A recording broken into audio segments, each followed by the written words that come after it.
Hey guys, how's it going? It's Kara here with another Diablo 4 video. And in today's video, I want to break down the full build that I use for my in-game Whirlwind Barbarian. I've been seeing a lot of comments talking about how ever since the nerfs that it is not worth building. I completely disagree. I think this is a very strong build.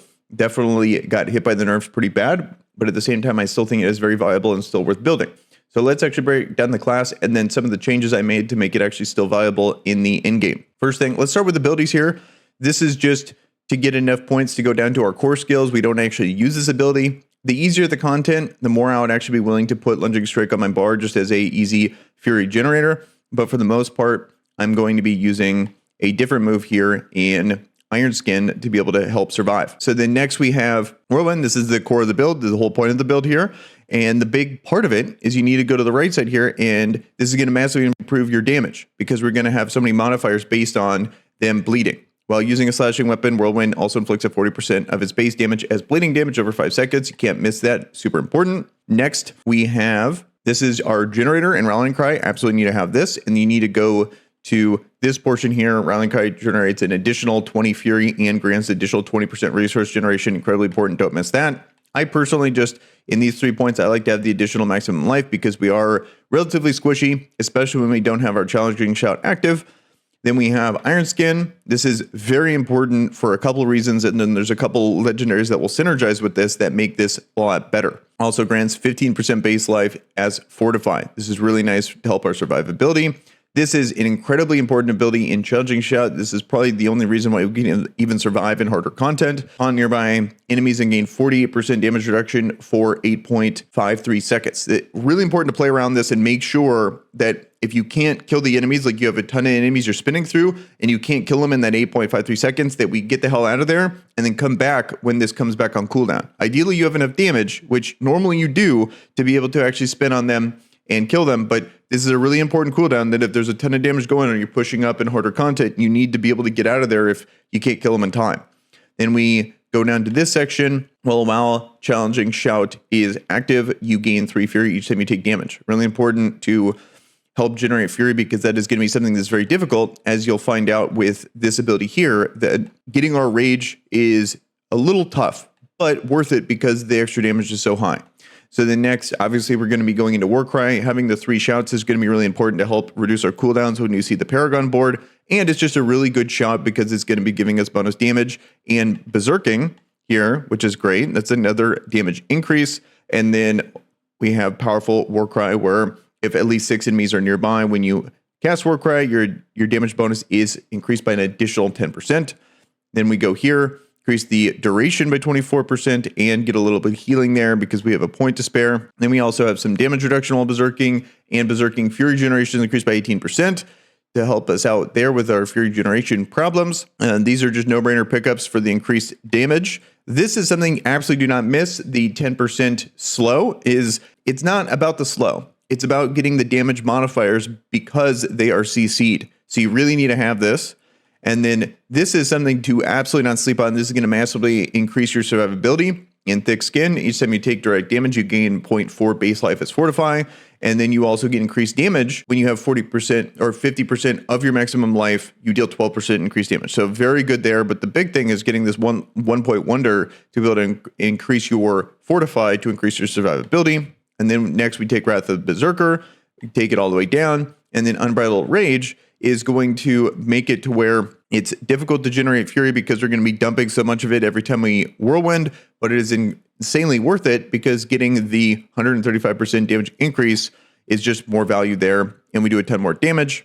And then lastly, while using two-handed weapons, you deal 15% increased critical strike damage. So that is the full build here. Paragon-wise, I would say the things that you really need to target, because this is an incredibly complicated thing and it's really going to depend on your level. So it's impossible to really say specifically go through all this and go up through here and all that. You know, unless you're level 100, then that's going to be a time. And I think later on, when more people are level 100 and that's just the standard, then I'll change it to have a standard generic build. But until then, I'm just going to focus on the things that really matter. And then you build your Paragon board appropriately based on what you have. Really big thing is you want to get lucky and pull Marshall. This is incredibly useful, and I would say pretty necessary nowadays to make it to where your shout skill cooldown doesn't feel terrible. And then there's going to be another one here that I think is really good too that also helps with that. where after casting a shout skill, the active cooldown for every shout skill is reduced by 1.2 seconds. Super good.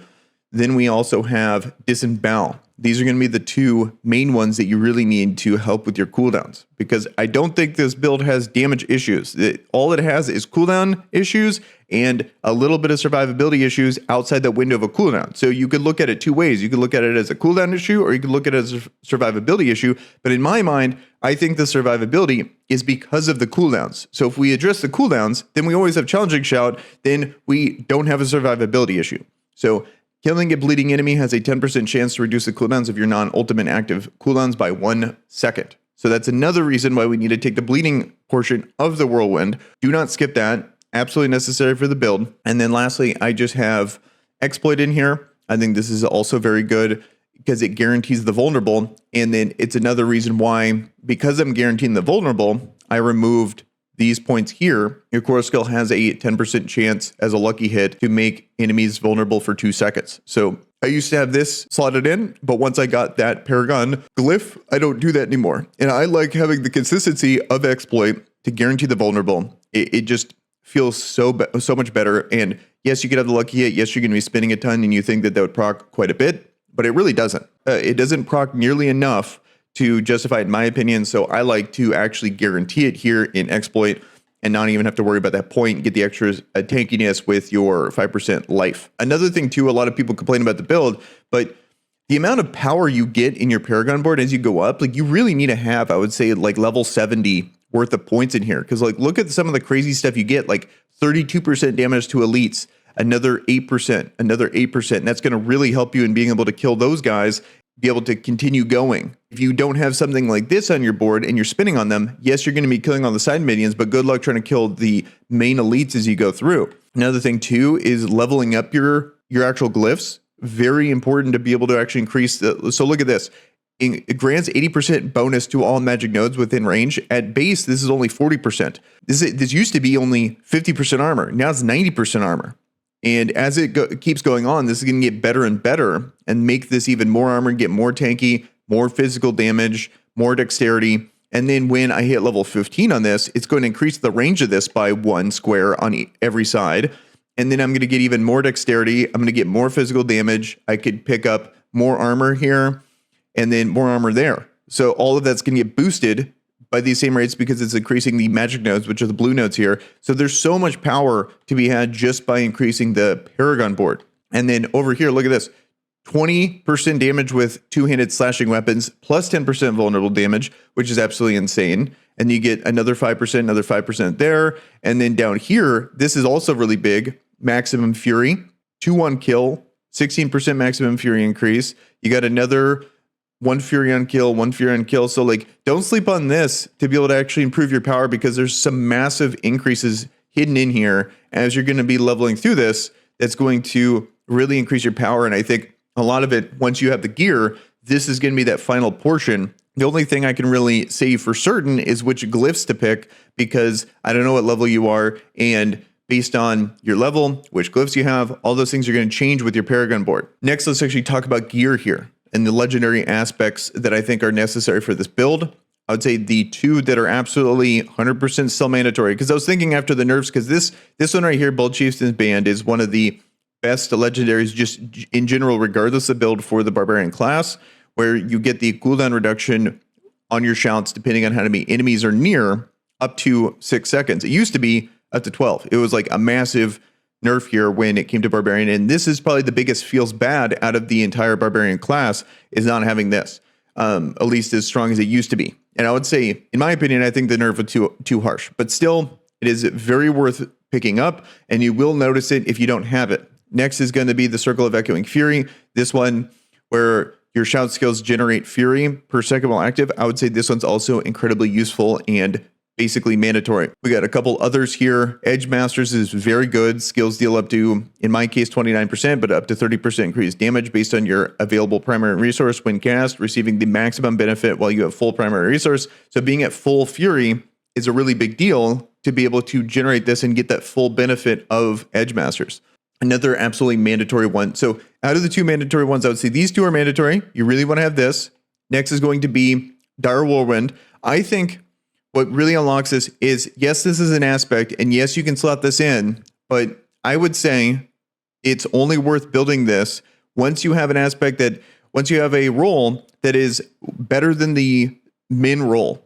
Yes, it's possible to build this with a lower roll, like 6% crit chance up to 18%. You can do it, but you really feel the difference going from the mid roll versus even a mid-tier roll. Is going to make a massive difference in your overall damage and consistency when spinning on them. So keep that in mind when it comes to this, but feel free to try the build out beforehand with this, because this is a very easy legendary aspect to pick up because it's guaranteed. But the difference between a mid and a max roll on this is pretty massive. Rage of Horrorgath, before the changes, not necessary at all. Nowadays, I would say this is necessary. You're really going to feel this. Up to 40% chance to reduce the cooldown of your non-ultimate skills by 1.5 seconds when you inflict bleeding on an enemy. On elites, though. It needs to be elites. So when you're spinning on them, you want to target the elites, and then it's going to really help your cooldowns, and you really notice it, because a 34% lucky hit when you're spinning and hitting that often is actually going to proc quite a bit, and you'll notice your cooldowns, you'll see them drop considerably. I wouldn't say anything else is super necessary. I would say one that is fantastic and by far going to be best in slot for the two-handed class is going to be the Grandfather.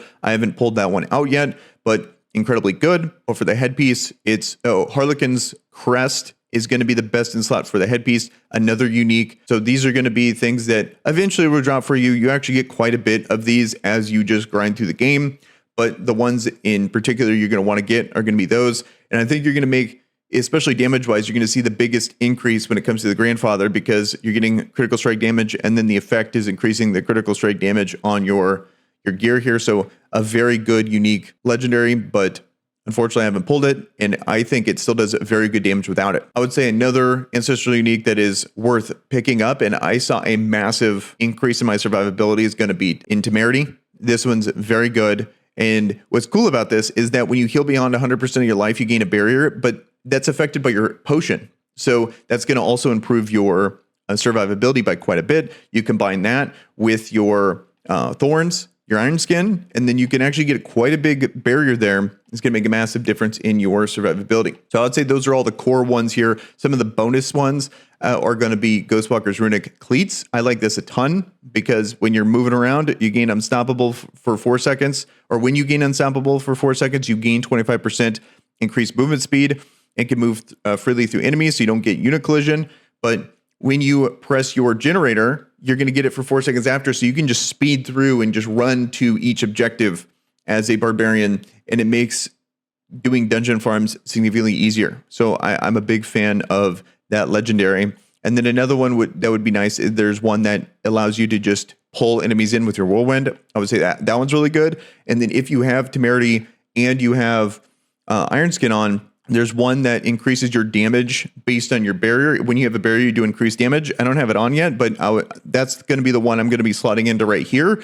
And you can get up to like 50% extra damage. Yeah, right here. Conceded offensive aspect. Deal up to 25% increased damage while you have a barrier active. Big fan of this. Yes, you can get it up by 100%, but I think the two ones that are going to be on your two-handers, one, you're going to have Daryl Whirlwind 100% to get the extra 100% bonus. And then over here, you're going to have Grandfather, so you're going to get that bonus there.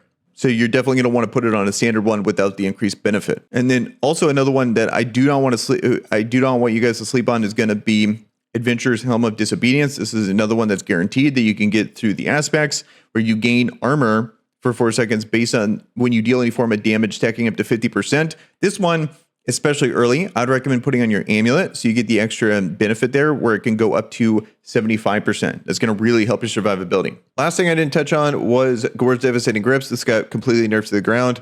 This is not nearly as good as what it used to be, but still, in my opinion, the best in slot. It has good rolls for this class in the ranks to Whirlwind, and it does decent damage when you run out of Fury and then drop it. It's very easy to stack up, and they have a cap, and they nerfed the damage. So they nerfed every aspect about it. Can't go to crazy numbers, but still a decent amount of damage that is worth investing into, in my opinion. I still think it's worth using when it comes to this. So still good. Obviously, I wish I could have got something with more ranks to Whirlwind on it, more attack speed, all that stuff, but still a good piece. Next, let's talk about stat allocations for each piece of gear, because certain things won't be able to roll what others can. So the headpiece can roll things that the Two-handed bludgeoning weapon can't, so on and so forth. So let's talk about the priorities here. So I'd say the helmet and the amulet, you really want to have cooldown reduction. That is going to be the biggest thing because that's going to increase the cooldowns of your shouts. And a running theme of all this has always been your shout cooldowns are a problem and really worth investing into. So having the cooldown reduction is by far best in slot for both of these pieces. A lot of the best in slot for this build is going to be ancestral uniques. Being able to actually adjust the primary roles is going to eventually get less and less. But in the meantime, while you don't have those uniques, we can at least min-max it as best we can. So for example, Rage of Horgath, in my opinion, is one of the core pieces you're not going to want to change. And then the roles on here are pretty much set in stone on this. But in the meantime, you could get something like this. 3 ranks of Challenging Shout, upgrade this if I wanted to, and I would get up to 4 ranks of Challenging Shout. That's the best shout in my opinion, probably the most important. Get another 8% damage reduction when I use Challenging Shout. So that'd be something that I would want to prioritize a decent amount. Also, the intelligence I wish would be something like dexterity or strength. And then I really wanted to quickly touch on the difference between dexterity and strength. I would say those are the 2 good ones when it comes to all 4 of the primary stats. I think it's basically splitting hairs. You get more armor when you get strength, but you get more critical strike chance when you get dexterity. But you get so much critical strike chance if you have a good roll of Dire Whirlwind. Difference between the 2 is not crazy different, in my opinion. If we didn't have a Whirlwind build and we didn't have 42% or up to 48% just given to us, I would say dexterity all day. But because we get so much of it, probably strength and dexterity I would rate equally. And I'm not going to really care one way or the other between the 2. Basically 50-50. And then next is going to be this piece. This is, in my opinion, best in slot. There is going to be a lot of options that you can have, but basically is going to be getting the ranks of Whirlwind is going to be the top priority pick for your gloves. And here's a couple examples of what you can roll, but there's a lot of skill points that can roll in your gloves. Strength is 1, dexterity is 1. You know, these are going to be the things that you're going to be picking up.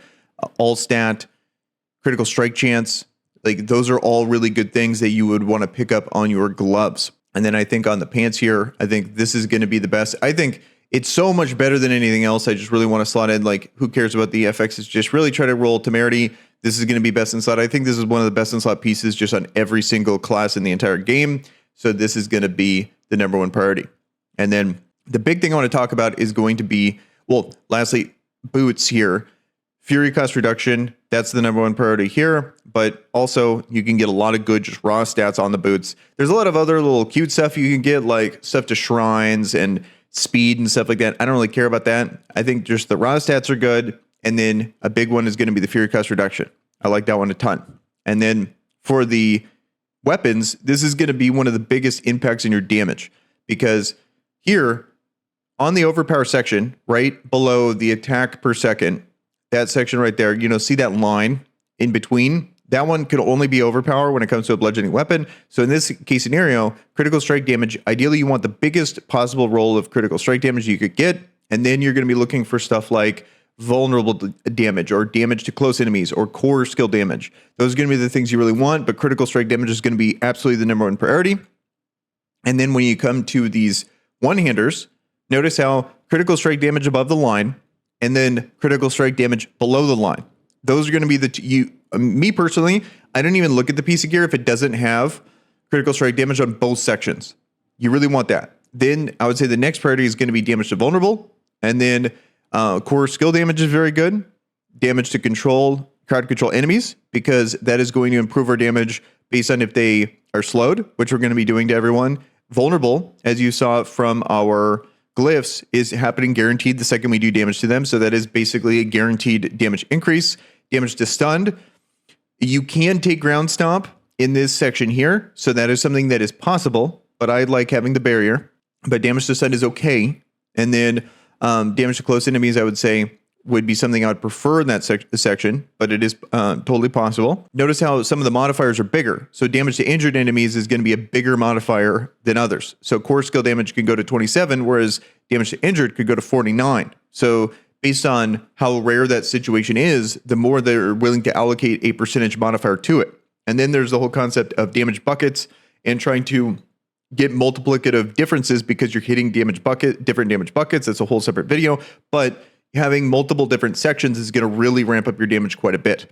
So keep that in mind as well. So having a bucket of core skill damage or vulnerable damage and critical strike damage, all those things, or critical strike damage to vulnerable enemies, all those things are stacking and multiplicative based on their certain damage bucket. Critical strike damage on both sections here, critical strike damage on both sections here. Ideally, I would have vulnerable damage on both of them as well, but I haven't gotten that roll. And then you could see just how big of a difference you can get just on this roll, 30% versus 49%. That's a massive damage bonus just on one of the 5 particular rolls here. So there's a lot of potential to grow when it comes to this piece. And then lastly here, this one's the toughest to roll well, in my opinion. And you're going to want it to be grandfather. That's going to be the best in slot. But until then, until you actually get it, and even if you do get it, all your damage is going to be based off the damage per second of this piece. The damage per second does not matter on these ones here. All that matters is going to be on your bladed or your slashing two-hander. And so getting something that has a good roll and has high damage per second is going to be very difficult, because ideally what you're going to have is you're going to have the high damage per second, and then you're going to have critical strike damage on the one above the line, and then critical strike damage again below the line. So there's a lot of room to be able to increase this piece of gear, but this is going to be the one that's really good. And then obviously damage to slowed enemies. Notice how big of a percentage increase that is. Damage to slowed enemies is basically on the level of damage to injured. So that is going to be another one of those top priorities. And the damage to crowd control enemies, also very good, also has a big modifier. So there's a lot of room to grow in my gear personally to increase the damage, but these are the things I'm looking for when it comes to the damage pieces. And then here we have, I would say the best is ideally, you're going to be looking for vulnerable damage, critical strike, and then something like this, damage to close enemies. So this is one of the closest things I got to a best in slot, in my opinion. If there was something like damage to slow, and then it also had a bigger percentage modifier, like it could go up to 25 to 30%, then I would probably prefer that over damage to close enemies, because it is already guaranteed. But that is going to be what I'm looking for when it comes to the rings. Over here, there's a couple things I'm missing. So the fortified generation, okay, I'm definitely survivability is going to be something, but when it comes to this stuff, I'm probably going to be prioritizing just as much damage as possible. Damage to bleeding enemies is good. Fortified generation's okay. Overpowered damage is completely worthless. Damage to close enemies is good. There's a lot of room to improve here. Critical strike damage would be up there. Critical strike, vulnerable, damage to slowed, all that kind of stuff would be better than this piece here. But in the meantime, it does have a perfect roll on the imprinted for the shout, which that's why I'm using it. So then lastly, this one, main thing is going to be the cooldown reduction. Total armor, I think is good. Physical damage over time is okay. But when it comes to the amulet, I would say the number one priority is going to be that cooldown reduction. So hopefully that was helpful. That's basically the guide here. Let me know in the comments below if there's any specific questions you still have. And with that, guys, I'm out of here. Peace.